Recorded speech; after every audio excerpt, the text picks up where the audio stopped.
La gente va a hacer todo para convencerte de que no te amas lo suficiente. Y solo en la medida en que tú no te conozcas, vas a dar crédito a esa declaración. Porque es un estatuto que la gente tiende a hacer hoy día con una soltura y una facilidad impresionante, debido a que es el tema en boga. Es como una realización personal el descubrir que hay amor en ti y que puedes dártelo en infinitud.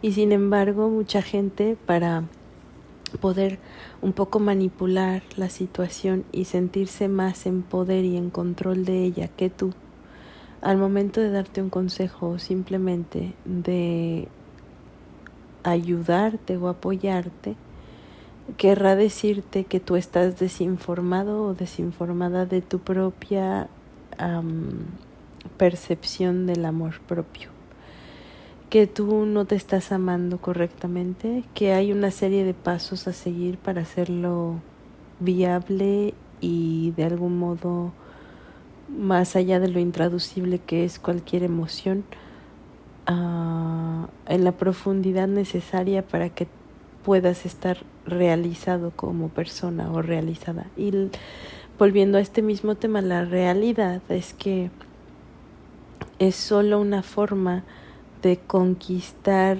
el poder que le une a ti y ponerte por debajo de su situación.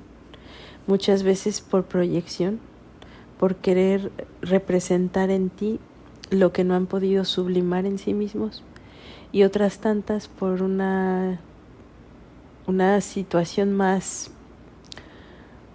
somera, donde son incapaces de autorreconocerse como individuos y permiten que un pensamiento masificado, ya masticado, ni siquiera bien digerido, pero ya producido por mucha gente, se cuele en su manera de revisar el mundo y de percibirlo, y entonces con la mano en la cintura decirte que el problema está en que no te sabes amar.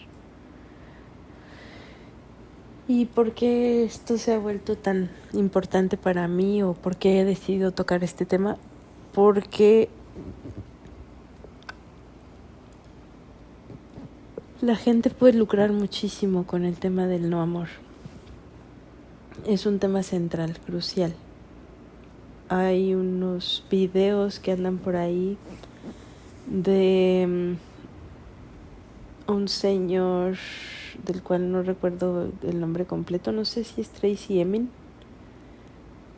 pero sí tiene Tracy en su nombre, y son una serie de videoclips en donde habla de cómo hacer de ti una mejor versión, y en al menos unos 5 de los 50 videoclips que tiene esa serie de taller virtual extraño de los 80s o algo así, a lo mejor incluso es más reciente, no lo sé, pero en esa serie de videoclips, en unos cuantos, habla con mucho énfasis sobre esto, sobre el aceptarte, sobre el amarte, sobre la importancia tan trascendental que tiene para que manifiestes una vida superior o para que simplemente te posiciones en un lugar de mayor poder de ti mismo.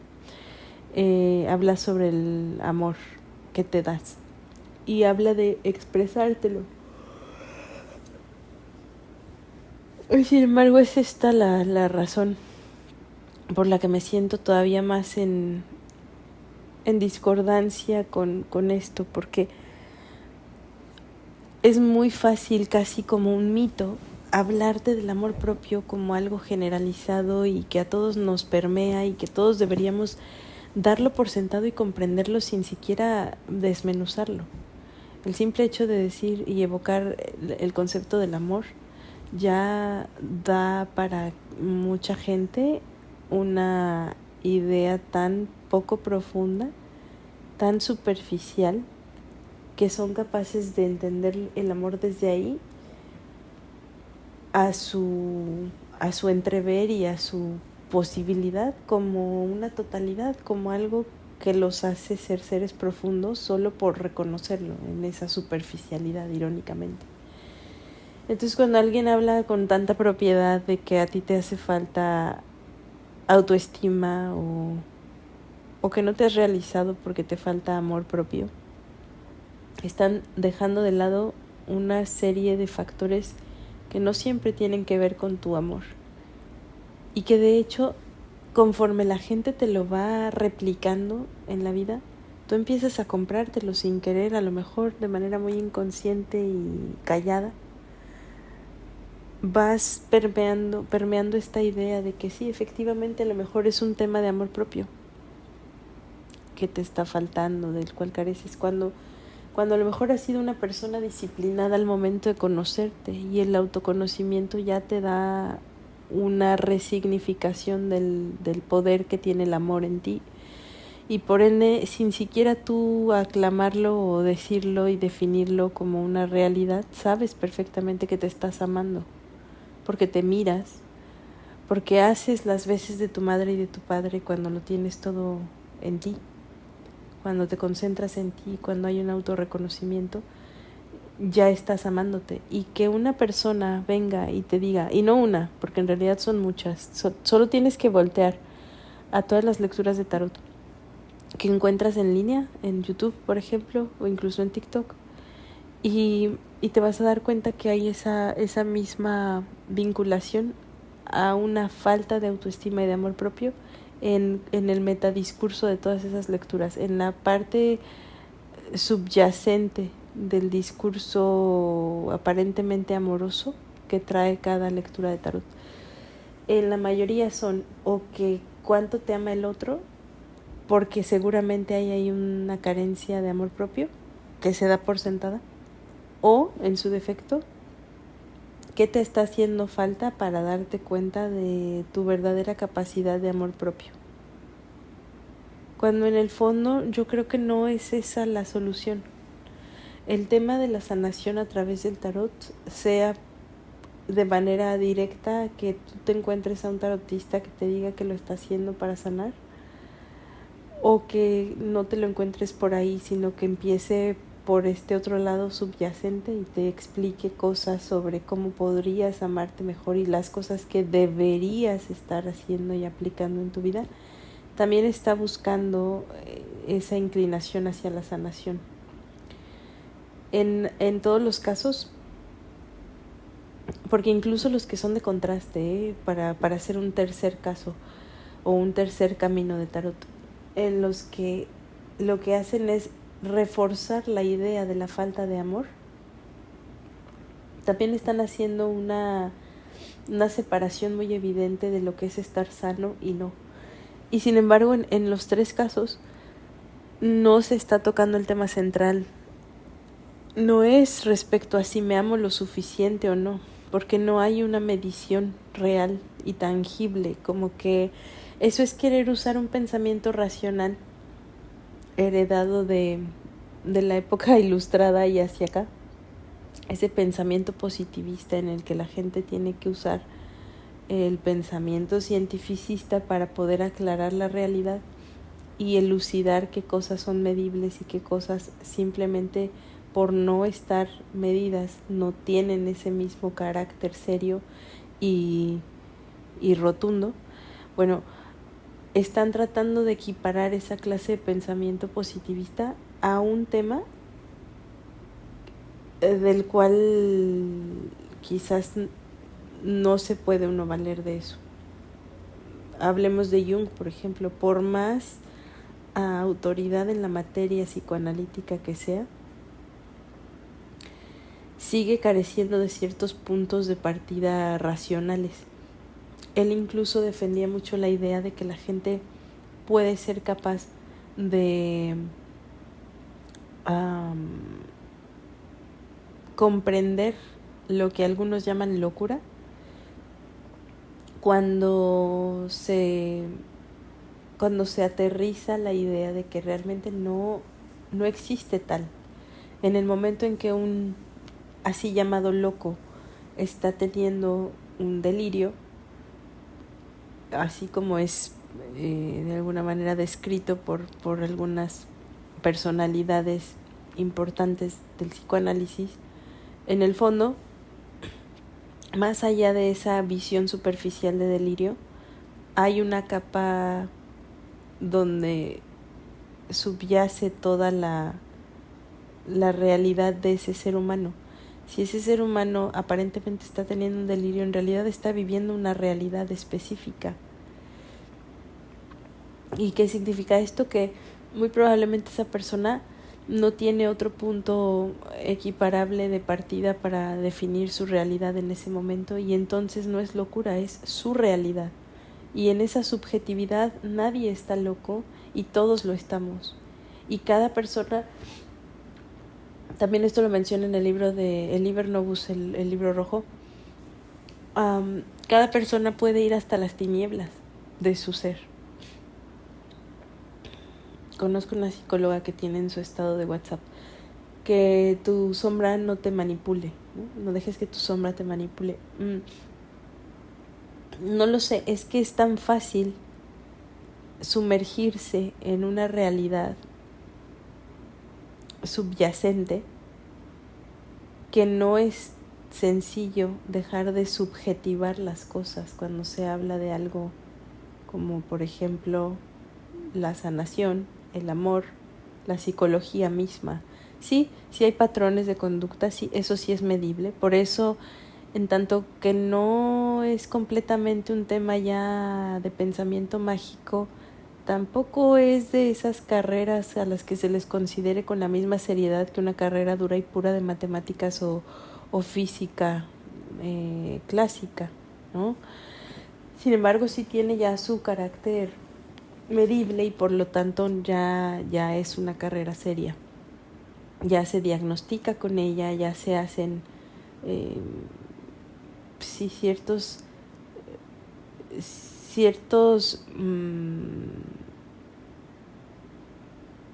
reconocimientos mucho más trascendentes que en otras épocas sobre lo que la psicología y el psicoanálisis y la psiquiatría vienen a hacer. ¿Por qué? Porque bueno, ya también involucra la psicología clínica o la parte que se envuelve en la medicina, ¿no? En la medicina alopática, quiero decir. Entonces sí ya empieza a tener otro carácter, otra autoridad en su propio campo, en su propia área de descubrimiento y de estudio. Pues volviendo al tema, para no dispersarlo tanto, Jung es una de esas personalidades que sentaron las bases, y aunque después quieran justificarlo todo a través de mediciones, parte de un pensamiento hasta cierto punto todavía mágico, todavía intangible, inconmensurable y hasta cierto punto incalificable. Entonces, en esa subjetivación, o más bien en esa subjetividad, hay un punto clave que se puede aplicar a las personas que buscan la sanación a través de, por ejemplo, el tarot, que para mí sí es una fuente de sanación, puesto que a mí misma me ha ayudado a salir de hoyos profundos. Pero son hoyos profundos de mi propia subjetividad. En tanto que es mi remedio, yo conozco bien cómo remediarlo. Si me salgo de ese esquema e intento hacer un patrón para conquistar los malestares y aliviar las vidas de otros, probablemente falle, porque es un autorreconocimiento que sucede solamente en la individuación, así como lo conoce también Jung. Entonces no es un proceso fácil, no es un proceso mecanizado ni estandarizado, porque no es, de hecho es por eso que Jung empieza a hablar de los sueños como algo, una materia importante, no solo hacia el encauce sexual, sino hacia todos los encauces posibles del ser que somos, que en palabras de Alberto Custé es el homo poeticus, ¿no? El hombre metafórico ahora, no solo el hombre sapiens. Entonces, en esa parte de metáforas hay tanta riqueza que es improbable que se pueda hacer una medición estricta de lo que puedes encontrar cuando te sumerges en un proceso de autorreconocimiento para validarte, para integrarte, como si fueras un gran rompecabezas y solo tú supieras colocar las piezas. Eso es algo que técnicamente no se puede describir del todo, ni se puede replicar. Es un proceso único. Entonces es muy delicado pensar que por el hecho de no ser un proceso medible, entonces pues para hacerlo un poco más viable, más comprensible, más digerible, vamos a estandarizarlo a través de esas pequeñas nociones hechas cliché a las que llamamos falta de autoestima, falta de amor propio. Cuando uno busca, y esto lo dice Cortázar en ese libro, bueno, donde habla de las mujeres cómo recaen, es eso. Cuando uno está en esa búsqueda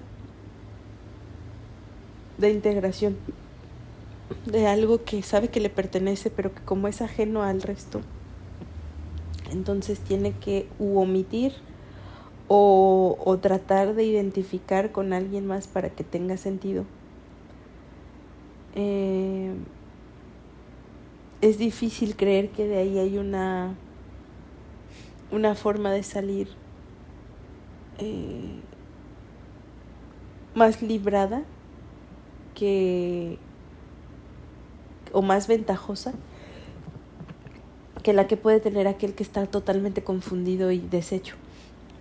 ¿Y qué pasa? Que la desventaja de ese tipo de lecturas y de acercamientos a uno mismo van recreando y van reconstruyendo pedazos de cuasi definiciones bastante someras. O sea, se me hace un acto un poco irresponsable porque sí cae en esa situación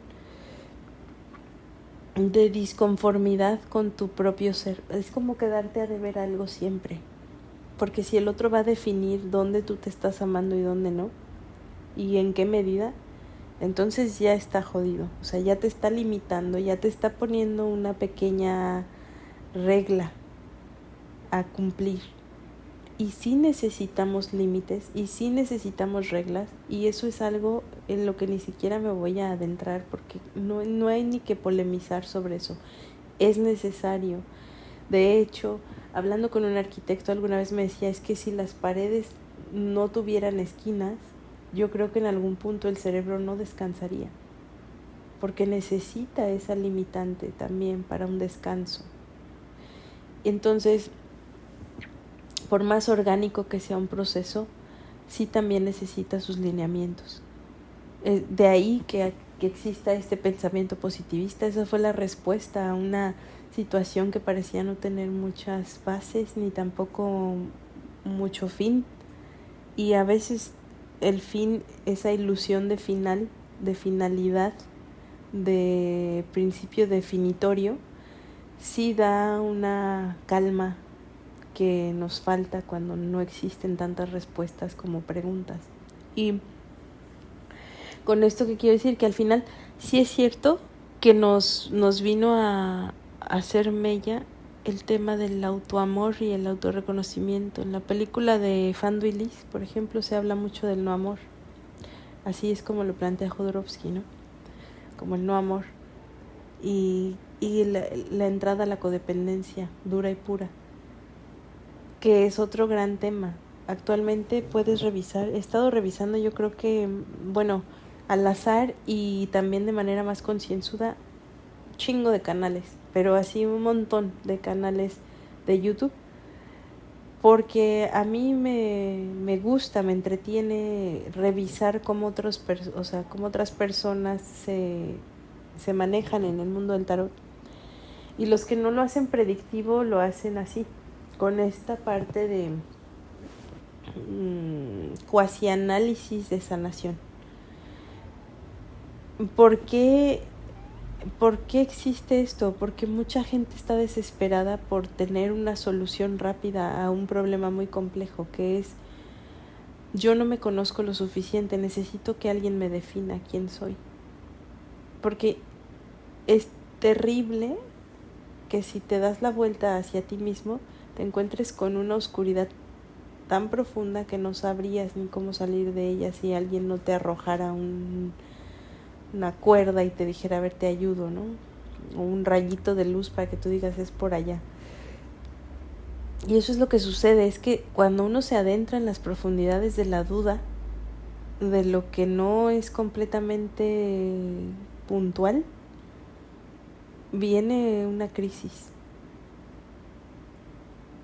Y yo antes criticaba a las personas que usaban lo que ellos conocen como medicina y que para mí son psicotrópicos y ya está, en aras de descubrir algo, de sanar algo, porque le llaman medicina porque puesto que es un principio medicinal, entonces está sanando algo, ¿no? El punto es que yo criticaba esto porque lo veía como un acto masoquista. Yo decía: ¿por qué una persona tiene que autorreconocerse a través de un momento crítico, incluso de supervivencia total? Porque eso es lo que pasa cuando estás en un estado psicotrópico. Sí hay un momento tal vez de calma o incluso de experiencias bellísimas y de fuga, también hay un momento de fuga. Pero luego también viene un momento en el que lo que queda es esa angurria de qué sigue, de cuándo se acaba ese estado de... O sea, a mí me llegó a pasar cuando consumía drogas, sí, así como drogas de diseño, por ejemplo LSD, donde ya después del tercer día de estar así, porque me había comido 4 ácidos, yo ya decía: ¿cuándo se acaba esto? O ya me quedé loca.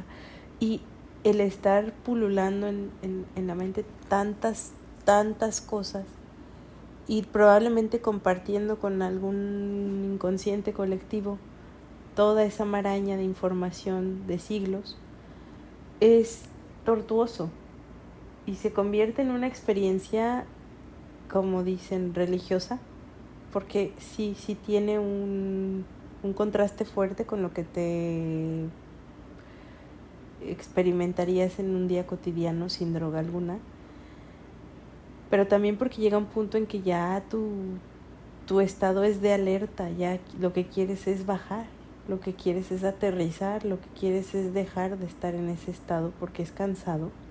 Y es donde yo pienso que entra el acto masoquista, porque digo, bueno, ¿por qué necesitarías llegar a un extremo tal en el que estés casi que al borde de colapsar para que después tengas una como... Es que hay quienes lo llamarían iluminación, pero yo lo llamaría más bien como para que después en retrospectiva digas: no, pues ahora entiendo algo de mí. ¿Por qué tiene que ser desde el acto crítico? O sea, desde el acto más desbordante. Porque la mayoría de la gente, en sus 5 sentidos, lo que quiere es no tener que hacer toda esa chamba. ¿Y qué viene a hacer el tarot en eso? Pues una gran herramienta para que otro ser humano interprete quién tú eres sin que tú tengas que hacer esa chamba. Porque a lo mejor es una persona que a través de la metáfora ha enriquecido su panorama de interpretación, y en ese enriquecimiento tiene mucho más para darte de lo que tú te has dado. Pero eso no quiere decir que te esté dando lo que realmente eres. Está dándote una proyección de su propio enriquecimiento y de su propio imaginario y de su propio capital mental. Entonces ahí existe otro fenómeno bastante complejo que Jung conocía como la sincronicidad. Claro que él lo lleva como a otros lugares todavía más profundos. Es que Jung es teoría también, o sea, a pesar de que es una teoría mágica, es teoría. Entonces, en esa... y es por observación. Él también está haciendo una constante interpretación de todo lo que está recibiendo de su entorno, que es un ambiente de médicos y con pacientes a los que hay que estarles observando, estarles examinando, estarles haciendo preguntas, estarles haciendo estudios para que al final haya una conclusión o al menos una hipótesis medio concluyente de qué pudo haber pasado ahí. Y palabras más, palabras menos, pues tratar de calificar eso que se está percibiendo. En el caso de un tarotista, muchas veces eso es lo que sucede, que justamente en aquel momento en que esa persona llegó a ti, pues tú tenías este enriquecimiento y no otro, tenías este capital mental y no otro, y con eso estás de alguna manera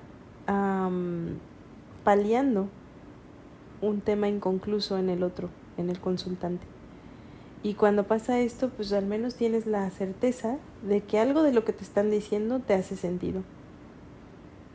Ahí puede entrar un poquito de esa sincronicidad, ¿no? El decir, justo ahora, con esto que yo he adquirido como tarotista, soy capaz de dar esta información y el otro la recibe y en consecuencia en esa recepción hay una identificación o una identificación con esa información que me permite a mí como consultante sentir que algo se resolvió adentro. ¿Qué tan profundo fue? A lo mejor no tanto, a lo mejor muchísimo, porque pues ahí está el acto mágico de esa sincronicidad, ¿no? Que no sabes hasta qué punto eso ha permeado en esa persona, pero al menos ya le facilitó la chamba.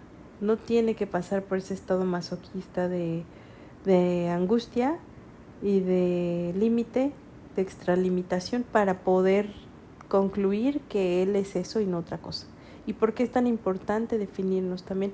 Michel Foucault habla de eso, ¿no? De la categorización de las cosas, de ponerles nombre y categoría y campo semántico a cada cosa. Es importante porque, vuelvo y repito, llegó un punto en que había un estado crítico como humanidad en el que era necesario delimitar las cosas, ponerles un nombre, darles una metáfora, ¿sí? Somos seres completamente metafóricos. Esto también me lo dijo un maestro muy querido de la universidad. Toda palabra es metáfora, hasta la más, hasta la menos. O sea, todo es una metáfora de algo que de otro modo sería indecible. Y es así, cuando uno empieza a categorizar, está tratando de limitar, porque en esa parte limítrofe de sí mismos, los seres humanos pueden sentirse un poco más calmados, pueden regresar a ese estado casi embriónico o uterino, donde las cosas eran más abstractas, pero también más simples, porque todavía no tenían esa categorización. Irónicamente, el categorizar las cosas puede fomentar un estado de resolución que se tiene antes de siquiera adquirir el lenguaje, tal vez, ¿no? Entonces, ahora que leo a Gabor Maté, por ejemplo, me hace mucho sentido pensar que nada está desconectado de nada. Por más que yo ya lo sabía, tengo una noción distinta de ese tema ahora. De qué tanto ser un ser político, un ser físico, un ser biológico, un ser psicológico, un ser metafísico o espiritual tiene cabida en cada gesto, paso y momento. ¿Por qué pasa eso? Pues probablemente porque de otro modo, o sea, existe, está presente y lo estamos categorizando, pero ¿por qué pasa que lo separamos? ¿Por qué pasa que necesitamos esa separación? Porque somos muchísimas capas.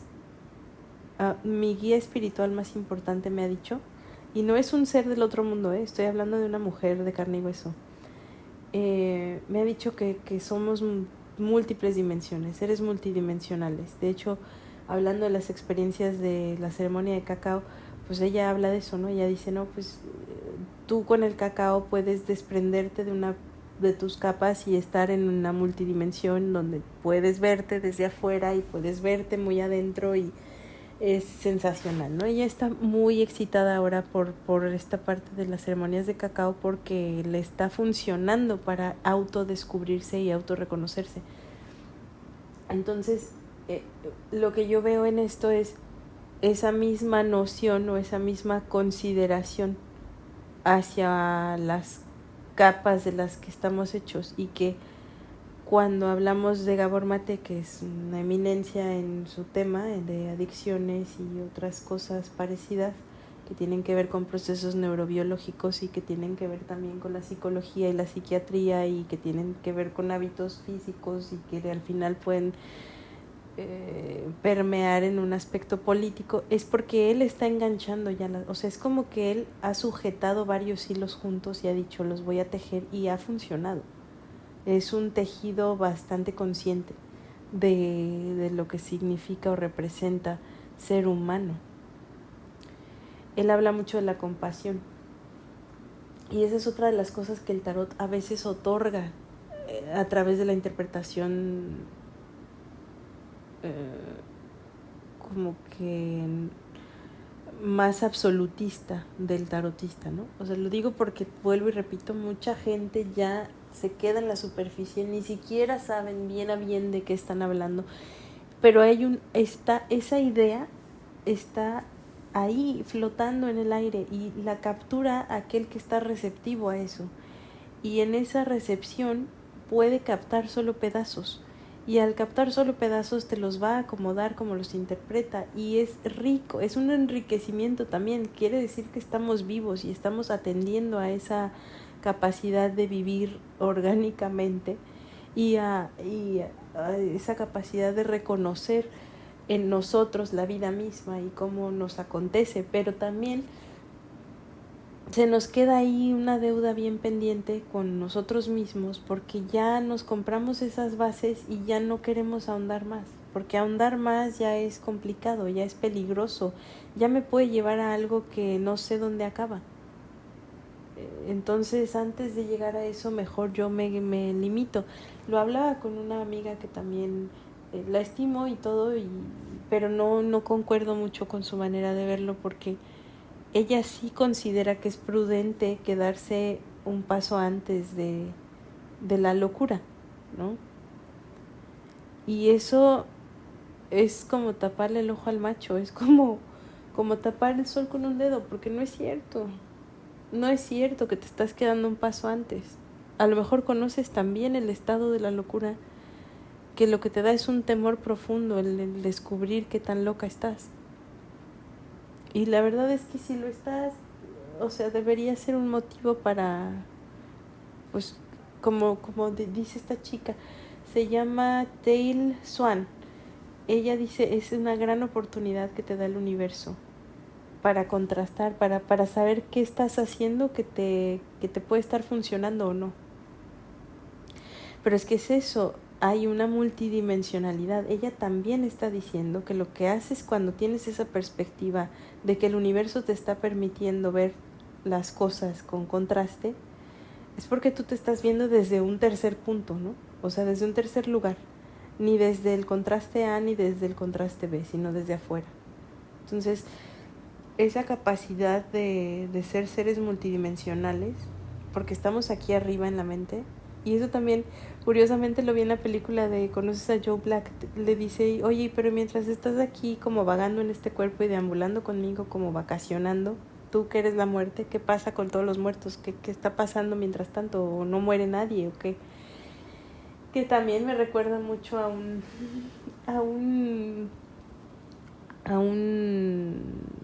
libro de este señor tan importante que escribió Caín y que escribió el ensayo sobre la ceguera, y que escribió ese libro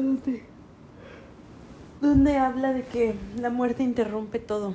La gente deja de morir en un lugar en específico y llega a ser un problema, pero bueno, y ahí también se toca el tema de lo político, pero bueno, voy a divagar más. El punto es que en esa película de Joe Black le dice, bueno, ¿y qué pasa mientras tú estás en eso? Y le dice, mientras yo estoy en eso, imagínate que tú te estás afeitando, ¿no? Hoy en la mañana te afeitabas y mientras te estabas afeitando tu mente estaba en resolver ciertos asuntos del trabajo, ¿no? Y tú estabas como analizando todo esto y al mismo tiempo estabas accionando tu navaja y estabas cortándote. Bueno, Pues eso es más o menos lo que sucede conmigo, o sea, él como en el papel de la muerte, ¿no? Brad Pitt, delicioso, por cierto. Bueno, pues el punto es que, ¿a qué quiero llegar con esto? A que efectivamente somos seres multidimensionales. No importa qué tanto queramos ponerlo con la visión de la ciencia ficción, que si no es algo palpable, tangible y visual, no existe, porque en el fondo no somos esa clase de seres. Nos gusta materializar y presentar las cosas visibles porque pues es una forma más clara, más potente. Lo hacemos desde siempre. O sea, hablemos de las cuevas de Lascaux. La gente quería representar animales porque era poderoso traerlo a la materia, ¿no? De cualquier modo, hasta desde una imagen, pero traerlo a la materia. Entonces sí nos gusta, tenemos esa necesidad y es importante verlo en lo tangible, en lo realizable, pero en realidad somos seres multidimensionales porque mientras estamos respirando y haciendo cosas con el cerebro reptiliano, estamos también dedicándole un espacio a nuestros sentimientos y emociones y otro tanto a las partes políticas de nuestro ser, al vestirnos de cierta manera y al enunciarnos para con los demás, pronunciándonos como los seres que somos. Y hasta los más apolíticos están teniendo una postura al mismo tiempo que están seguramente analizando qué van a desayunar. Entonces, sí hay una multidimensionalidad y en otros casos, cuando hablamos de Gabor Mate, pues él lo está llevando a la síntesis, como al estudio puro y duro de la tesis, a lo que lo hace una propuesta esencial porque nos concierne a todos, porque es algo que nos permea a todos y que se ha dado a la tarea de tejer también. Entonces yo estoy fascinada con eso que él está haciendo, pero que aquí en la parte del tarot a veces me encantaría poder trasladarlo. O sea, yo estoy en esa búsqueda de trasladar eso que yo veo en Gabor Mate, por ejemplo, o en esta chica Tail Swan, porque ella seguramente tuvo que masticar muchísimas partes de la espiritualidad. Ella habla mucho de guías espirituales y gurús y gente que se dedica enteramente a esa parte pues sí, del autoconocimiento, y que pueden llegar a ser muy cliché, y yo lo comparto totalmente. Lo que a mí me gustaría es que más allá de compartir esa parte crítica, se compartiera también la parte de proposición. La propuesta que hace Gabor Mate, por ejemplo, se me hace elegante, inteligente, resoluta. No quiero decir con esto que sea la única ni que sea la mejor, porque lo que él está proponiendo también deja una carta abierta a las preguntas, y eso es esencial en este momento de la vida. Mi preparación en la universidad también tenía que ver con eso. Mi preparación en la universidad era todo sobre cuestionar lo que ya está puesto. Y a veces ha sido tan duro para mí cuestionar que hasta le he dicho a mi mamá cómo me gustaría ser más ignorante. O sea, yo me acuerdo que cuando más ignoraba era más... Y eso también lo dice mucha gente, no era más feliz. ¿Por qué? Porque no reconocía tantos problemas, tanta complejidad en lo que nos hace ser humanos y hasta en lo que no nos pertenece como seres humanos por no ser de otros campos, ¿no? Bueno, también lo hablaba este señor Greenberg. Él hablaba también de la multidimensionalidad. Él lo reconocía como la latiz y todo lo que puedes moldear y modificar en la latiz, que es lo que él conoce como esta realidad, ¿no? Entonces él hablaba también de estar desde afuera, recomponiendo, reconstituyendo, permitiendo que entraran o salieran cosas de la latiz. Pero hay gente que también lo ve todavía más. O sea, yo he estado viendo, por ejemplo, a este señor que se llama Matías de Stefano. Lo he seguido a veces detenidamente y a veces ya con mucho fastidio. Y en algún punto él habla también de eso, como de la multidimensionalidad, de pensar que este no es el único espacio en el que coexistimos. Mi guía espiritual más importante, ella también habla de eso, ¿no? De que estamos co-creando. Entonces, bueno, en esa co-creación también hay un estado limítrofe por nuestra tridimensionalidad, pero de acuerdo a lo que dice Matías de Stefano, por ejemplo, pues al final no, ¿no? O sea, nosotros somos solo una puntita de un iceberg gigantesco donde realmente no sabemos hasta qué punto todo lo que hacemos tiene un efecto, pero nosotros somos en realidad lo vi hace poquito en uno de sus videos donde decía, somos meros actores y lo único que podemos hacer en esta representación es mejorarnos para hacer un improvement o para hacer una mejora en la puesta en escena, pero realmente no podemos cambiar ni la escena, ni tanto que digamos los diálogos, ni lo que venimos a hacer como parte de esa escena, ¿no? Y a mí esa cuestión, no sé, a mí me deja con muchos pendientes y hasta como con un lado esquizofrénico más exaltado que resuelto. A mí me gusta por eso lo que hace Gabor Mate. Gabor Mate habla de la compasión y habla de esto, de decir, bueno, definamos un poco desde los actos políticos que han violentado y han formado los seres humanos que hoy somos, así enfermos y normalizando esa enfermedad, porque pareciera que es improbable vivirnos desde un lugar saludable. O sea, ahora lo normal es la insanidad, ¿no? Entonces cuando, por ejemplo, lo plantean los tarotistas o volviendo al tema de los guías espirituales, cuando lo plantea gente como Matías de Estéfano, al final sí están ahí poniendo sobre la mesa el tema principal, que es que se normaliza y se trivializa y se superficializa.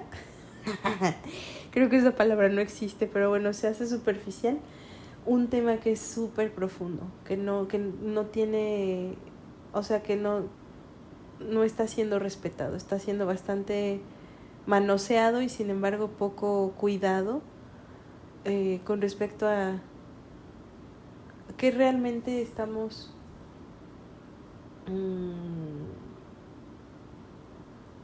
conociendo de nosotros, porque lo que hace Matías de Estéfano es decir, sí, somos bien esquizofrénicos, tenemos un chingo de capas y asúmelo, y entonces vive desde tu tercera dimensión y vívelo como mejor puedas, pero no te quieras salir de ese papel, porque, o sea, estar enfermo es normal, o sea, y tú no puedes cambiar nada. Él habla de mira, otro tema bien importante dentro del punto de vista del pensamiento mágico es esta parte de la manifestación. Y qué tan en boga está lo de la manifestación, porque ahora la gente, todos son entrepreneurs, todos tienen como su punto de partida de sí mismos desde un lugar donde pueden hacer lo que deseen. Es el periodo también del individualismo, ¿no? Total, el yoísmo. Pero bueno, cuando este señor Matías Estéfano habla de eso, él dice que son tantas las leyes que no puedes solo regirlas por una o decir que solo es la ley de atracción, porque la atracción es solo una de tantas.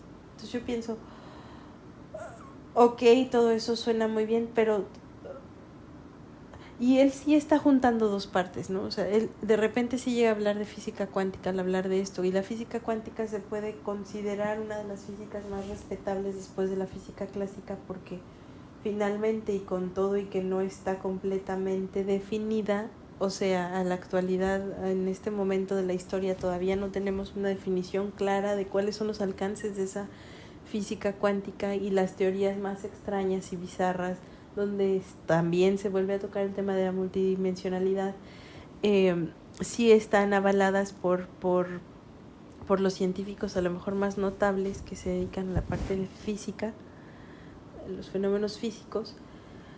Pues al final es un poco esquizofrénico el pensamiento de Matías de Estéfano, y él no es un ser que esté por la protesta de ciertos temas mundanos, por llamarlos de algún modo. O sea, yo no lo veo a él ni siquiera haciendo demasiadas declaraciones respecto a temas políticos, no lo veo entregándose a eso. Creo que a él le funciona mucho hacer esa parte de, no, pues yo recuerdo cosas, tengo memorias de otras vidas y por eso sé de buena fuente que lo que está pasando aquí es porque no somos seres tan avanzados, porque estamos en una situación ahí medio alterna en la que somos una mierdita en comparación de lo más complejo que existe, que es súper inteligente y súper sabio y que no está aquí. Y bueno, pues somos así como una raza joven, ¿no? La humanidad. Entonces,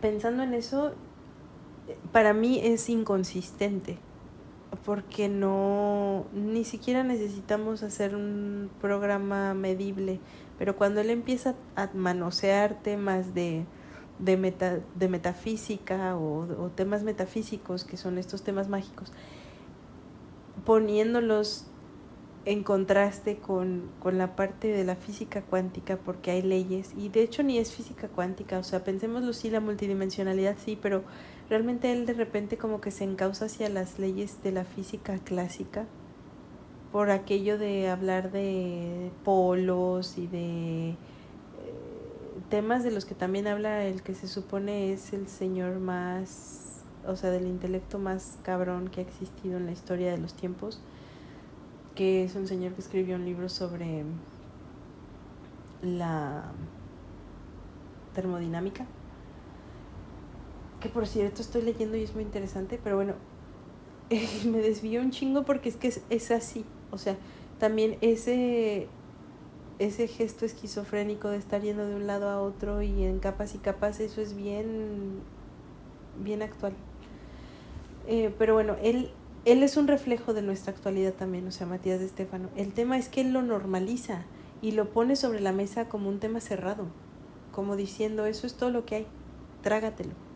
O sea, vive con eso, no hay más, asúmelo. Entonces a mí el mero hecho de esa provocación, pues sí, también es un gesto político, ¿no? Lo que pasa es que es un gesto político que no está basado en muchos fundamentos, pues, como demasiado sólidos. Porque meter vidas pasadas mezcladas con idiomas raros y símbolos raros, que al final, pues, tienen probablemente tienen su finalidad, ¿no? Más allá de la campaña mercadológica que puede haber detrás, como lo que yo recuerdo que hubo, o sea, cuando hizo sus viajes a Egipto. Al final es eso, como que para mí no tiene demasiados fundamentos porque no está basado en todos los ejes que nos componen como seres humanos, solo en unos cuantos y los menos contundentes. ¿Y por qué es importante esa contundencia? Pues porque al final también el ser humano, volviendo a esa necesidad como de limitarse para poder entenderse, pues sí necesita de repente unas categorías y unos estudios detrás que puedan hacer una definición de las cosas, darles forma. Y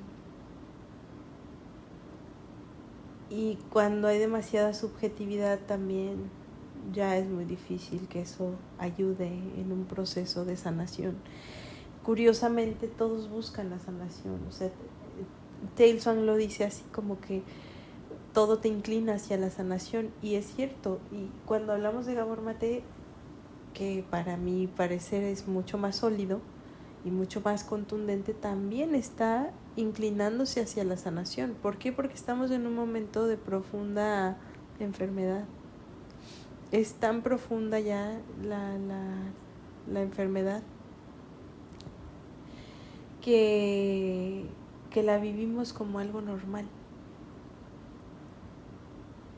Y cuando te dicen que el despertar espiritual y que despierta de la Matrix y todo esto, yo pienso, pero eso sí ya es completamente mío, y a lo mejor tiene que ver con todo lo que he leído, consumido en videos y en materiales en general, audiovisuales y radiofónicos y de los que te quieras y gustes y mandes, hasta en la música hay un reflejo de esto. Al final esa es la capa más profunda de todo. La inclinación por la sanación. No lo sé, yo descubro cada vez más y más frecuentemente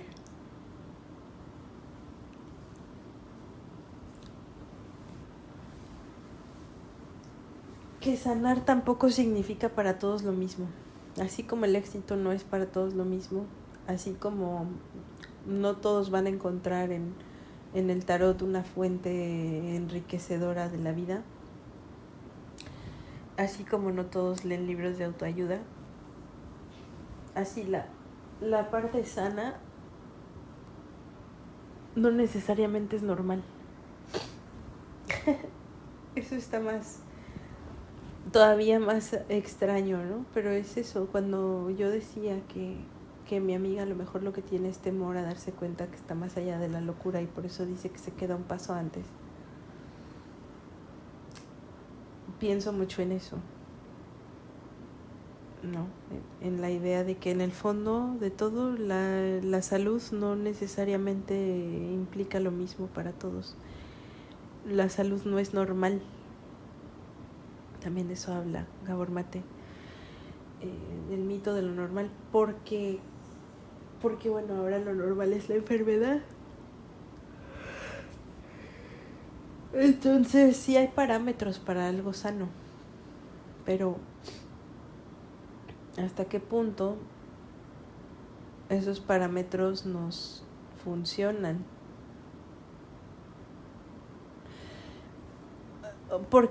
O sea, yo lo que debato es por qué no darle rienda suelta a esa locura. Porque está cañón, porque es muy sagrada esa locura también. O sea, María Sabina decía, soy la payasa sagrada, y de veras es una frase épica porque puede transmitir eternidad, puede transmitírtelo todo. La payasa sagrada, la que se burla de sí misma, la que se burla de la vida misma, la que hace reír a la vida y la que también por conocer tanto de la vida puede ser sagrada. Entonces,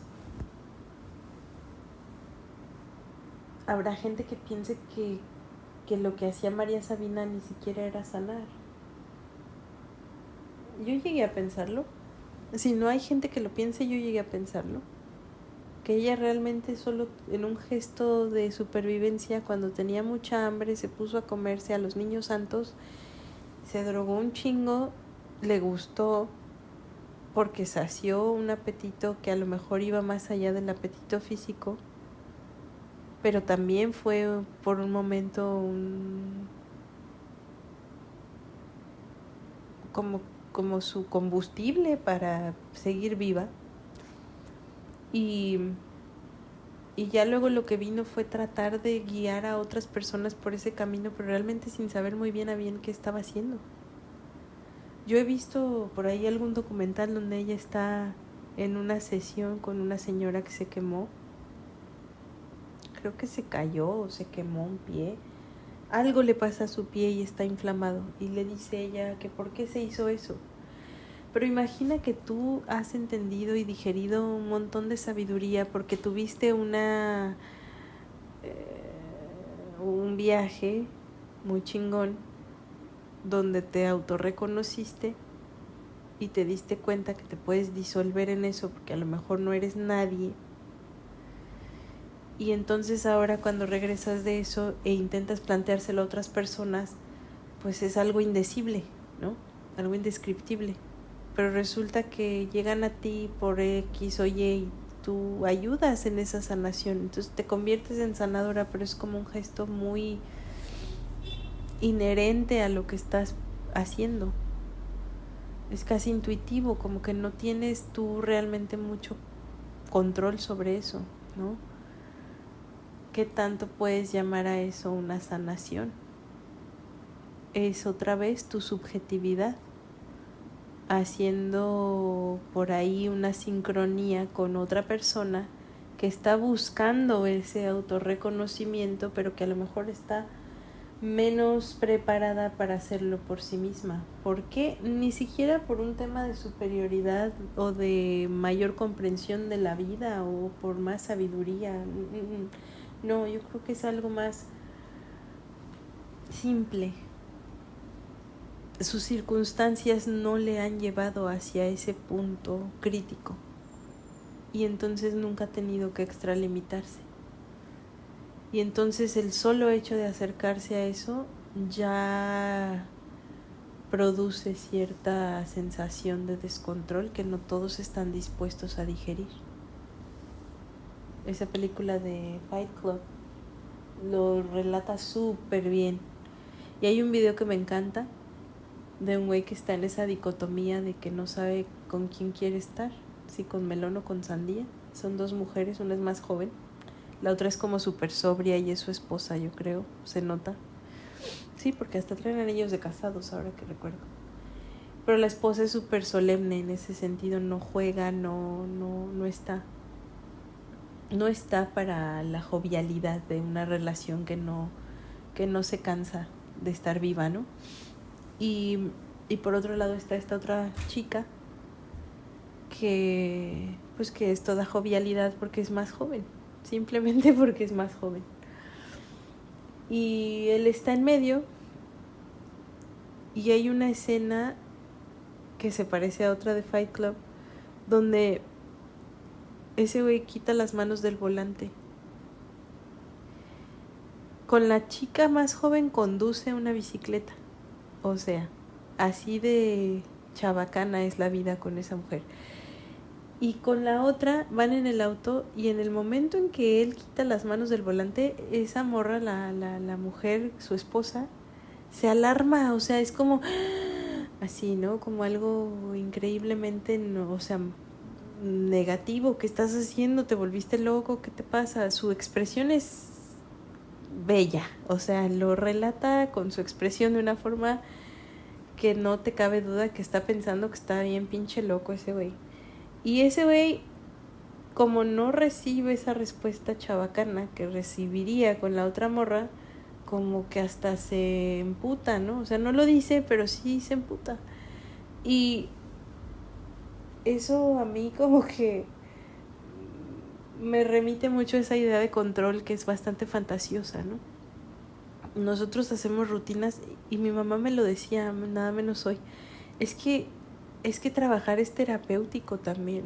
Y de veras, cuando hay tanto tiempo libre, a menos que lo uses de manera muy creativa, si no te ha dado por tener déficit de atención o cierto ligero grado de autismo o uno muy severo, o si no te ha dado por tener problemas de concentración que te lleven a procrastinar, o si no te ha dado por tener una depresión, o si no te ha dado por ser esquizofrénico, o si no te ha dado por tener cualquier padecimiento de este tipo, muy probablemente no sepas a veces qué hacer con tu tiempo. Y entonces viene otra deuda con nosotros mismos sobre la identidad, ¿no?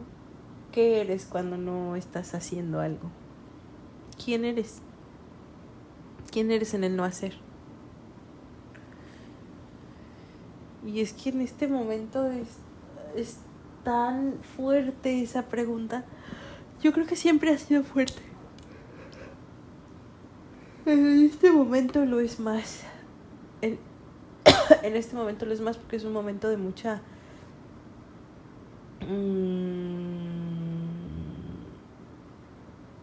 pues iba a decir la palabra convulsión, pero no, porque no es un estado de constante movimiento a veces. De hecho, parece ser que todo pasa tan rápido que hubiera más quietud en nuestra forma de crear y de actuar que antes. Como que antes estábamos más por la experimentación, ahora estamos más por la no acción. Entonces nos sometemos a ciertas rutinas y hacemos ciertas actividades y no más, porque ya con eso tenemos suficiente para cansarnos y quedar agotados de cualquier otra idea. Y así pues ya tampoco tenemos que sumergirnos en nada, ¿no? Yo, por eso, hablando también con mi mamá, le decía, es que yo dudo de si el tarot sigue siendo la vía, porque la gente que llega conmigo y que quiere una lectura de tarot lo que busca es la adivinación. Totalmente, o sea, la predicción. la predicción de lo que va a pasar después, un panorama del porvenir. Y yo lo he hecho también, ¿eh? A mí también me gusta saber qué me va a pasar después, anticiparme. A veces lo he usado como un método de manifestación, diciendo, bueno, pues si yo ya sé que esto es lo que puede venir hacia mí, lo voy a atraer con más fuerza. Y Matías de Estéfano diría que no puedes hacer eso, porque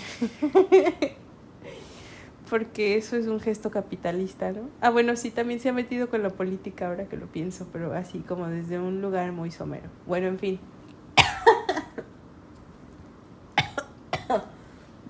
Eh, lo que pasa es que yo sí pienso que el buscar el porvenir en las cartas es por costumbre, no tanto porque realmente ya se crea demasiado en eso. Yo a veces me encuentro sacando las cartas y la persona que tengo enfrente siento que piensa que cómo yo le voy a poder decir cosas con simples dibujitos, ¿no? Pero resulta que sí termino diciéndoles algo muy profundo y se vuelven mis clientes cautivos casualmente. Pero en un principio su cultura, su educación, y no me refiero a una educación que le dieron sus padres, sino una educación de siglos que nos hemos dado todos como cadena adenoica.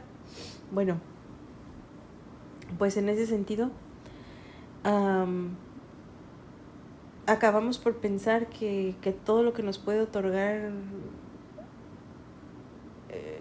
el tarot es como el equivalente a lo que antes un oráculo o una pitonisa o quien sea que se dedicara a esos procesos. Es que antes eran los más sabios, antes eran los abuelos, y en un momento así crítico medieval pues eran los nigromantes y eran las brujas, y en otros momentos no sé, antes creo que, o sea, porque eso hasta creo que lo puse en el libro que escribí, pues porque lo dice Alberto Custé, ¿no? O sea, hasta los lusitanos veían el porvenir en la mirada de un muerto y cosas así como siempre desde la anticipación. Y es que ese es un gesto también bien político.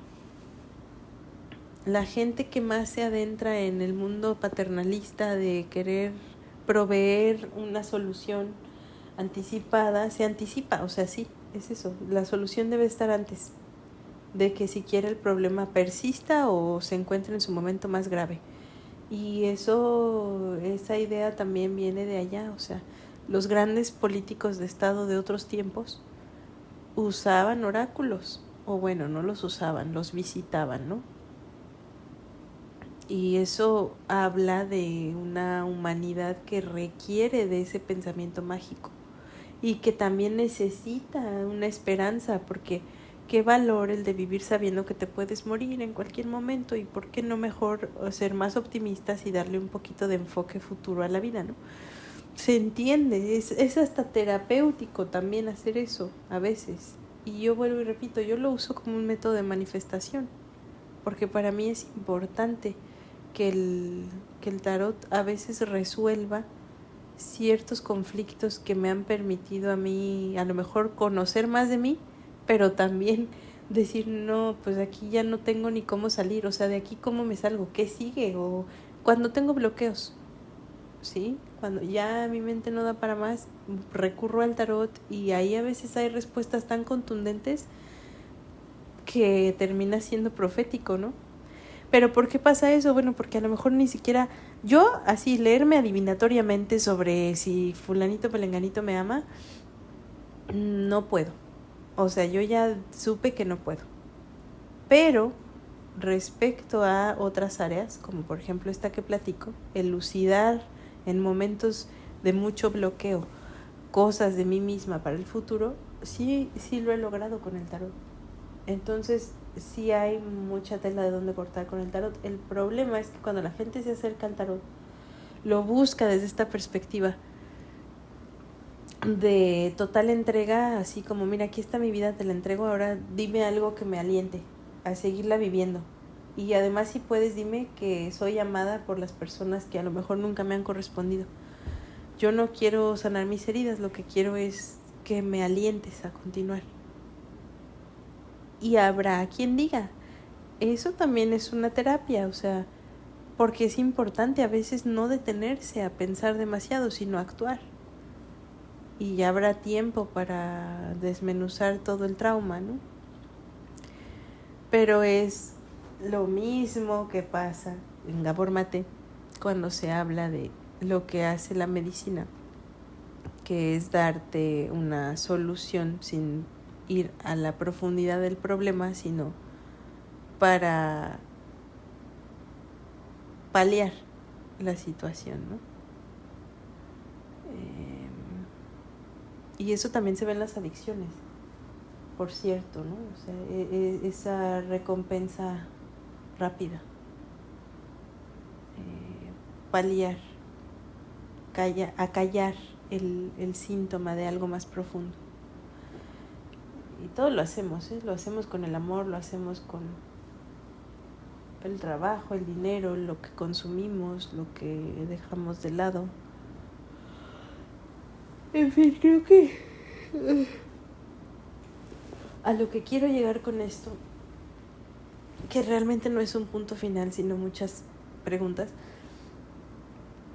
es a que hasta qué punto, y eso también fue una pregunta que planteó un querido colega que se llama, voy a decir su apellido al revés como a él le gustaría, Sednelem. Él diría algo así como esta misma pregunta, o sea, ¿es una proyección del tarotista lo que te lee? Yo creo que sí. ¿Y esa proyección puede sanar a alguien?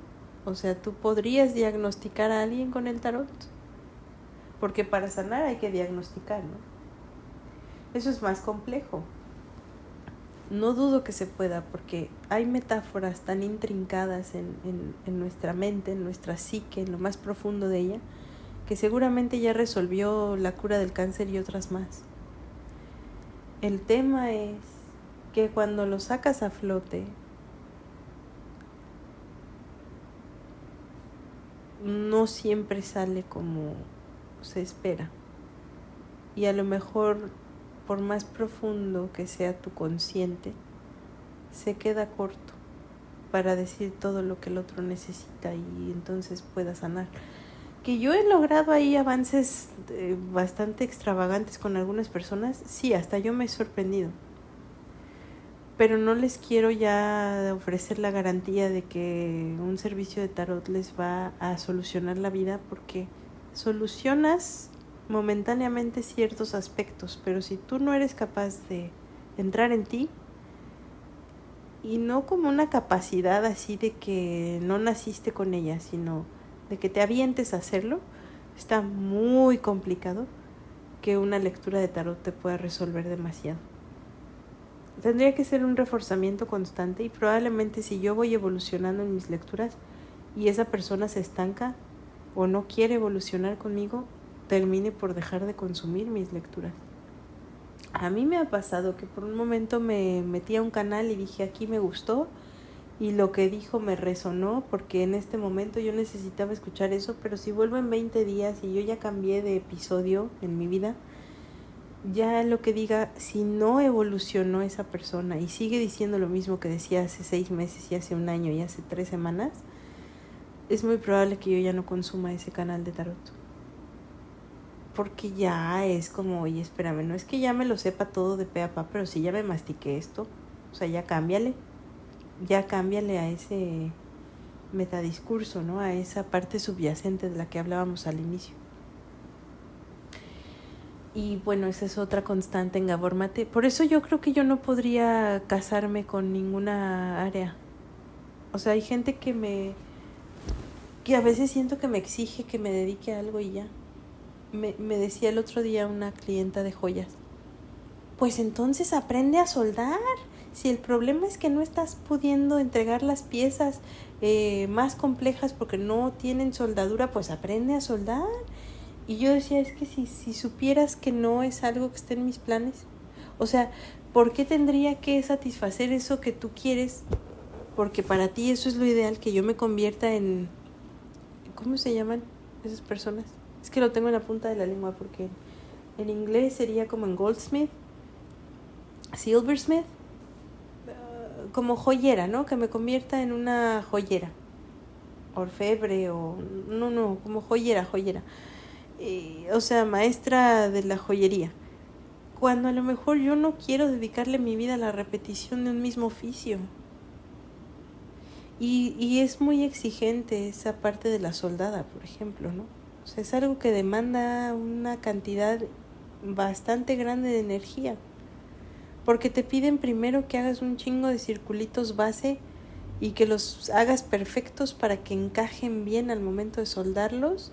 Y entonces te pasas ahí pinches 3 años soldando para aprender a soldar chido y terminar haciendo lo que ya hacen un chingo de personas. Yo, Leticia Lima, yo no puedo. ¿Por qué? Porque yo siento que la vida es muy corta y hacer una sola cosa está mal, no lo concibo. Entonces a mí me han dicho así de todo, que si soy aprendiz de todo y maestra de nada, que si yo no, ¿para qué estudié lo que estudié? O sea, si ni me iba a dedicar a eso cuando en realidad todo lo que hago tiene gestos artísticos, todo lo que hago tiene una expresión bien crítica, presente o hasta por su ausencia se alcanza a ver. El punto es que a mí no me gusta que me cuestionen si yo debería dedicarme a una sola cosa. De hecho, me molesta cuando me dicen, pues si tú eres buena para eso, ¿por qué no te dedicas a eso? Y del principio que todo el mundo te aconseja es, pues si ya eres buena para eso, foméntalo. Y yo pienso, y si ya soy buena para eso, ¿por qué tendría que fomentarlo? ¿No es eso el impedimento de mi evolución? ¿No es eso lo que está haciendo que yo me detenga de ir más lejos? Y habrá quien diga, no, porque te repites en ese ejercicio y evolucionas con él. No es cierto, hay mucha gente que se casó con por ejemplo, en el ámbito artístico, se casa con una obra y en el momento en que esa obra tiene éxito, hace más de esa obra. Algún maestro alguna vez me dijo, eso ya no es un artista, eso es un artesano. Cuando la ejecución se vuelve lo único y ya no hay una abstracción profunda, entonces ya perdiste el objetivo de ese momento, del momentum que te trajo el estar en esa búsqueda, principalmente la del autorreconocimiento, porque el artista también hace mucho eso. Se tiene que pronunciar, pero para eso tiene que saber quién es. Y eso es lo más complejo. Yo creo que nadie termina de saber quién es. Y mientras menos sepas, quiere decir que más estás en esa búsqueda y por ende estás en una consciente evolución. Pero si de repente te abandonas y te conviertes en un maestro de algo, ya valió gorro. O sea, para mí eso es castrarte. Si yo mañana quiero hacer un libro, es que por eso también admiro a muchas personas, porque no puedo creer que hay gente que de veras le dedica la vida entera a un solo propósito, a un solo tema. Es que yo no puedo, o sea, para mí es inabarcable, sería como demasiado sacrificio. Sí estoy por la labor de hacer un servicio humanitario como cualquier otro ser humano, en cada gesto posible, en cada acto de mi ser, pero no al grado de decirle voy a dedicar mi vida a la mejor pieza musical o le voy a dedicar mi vida a todo un estudio sobre un fenómeno físico para que luego otros dentro de 100 años puedan aclarar algo o empezar a elucidar algo que se estuvo repitiendo por muchos siglos y que apenas con lo que yo teorice en 100 años más van a poder comprender. O sea, como que es un mérito bien cabrón, pero yo no me veo haciendo eso porque para mí soy como demasiado golosa y demasiado ambiciosa como para decir yo solo quiero una definición de mí. Y a lo mejor eso no está bien. Y qué bueno que no esté bien. Sería penoso si estuviera bien.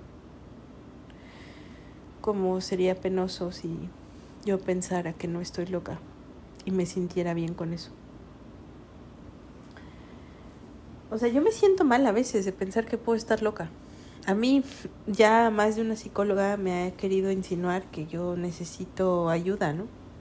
Que algo no está funcionando bien, que estoy medio cucu por llevarme a un límite más extremo que el que otras personas se permiten. Pero a mi parecer, pues lo que diría Gabor Maté, ¿no? los que padecen o viven los síntomas de esta era o de esta época más a flor de piel, en otras épocas eran respetados y eran agradecidos, como se les agradecía el gesto de tener que cargar con la enfermedad que otros no querían reconocer que estaba en todos como comunidad. Entonces, si a mí me toca ese papel de locuaz y de no quererme conformar con solo una parte de las cosas y decir sí, aquí me voy a establecer porque soy mamá y ya tendría que establecerme en eso, o porque ya soy adulto, ya no estoy para estar haciendo cosas adolescentes como protestas contra lo que ya está establecido, o porque simplemente soy esta persona y no otra y entonces como que me limita mi propia personalidad, como que sería muy triste. O sea, ya es triste, te digo, a veces reconocerme como una persona solitaria por no ser muy comprendida. Y ya es triste que a veces yo piense, bueno, y aunado a todo esto, ¿cuál es el propósito de estar aquí? ¿De qué me sirve entender todo y ser menos ignorante? ¿De qué vale eso? Y bueno, esas y muchas preguntas más tengo en el tintero.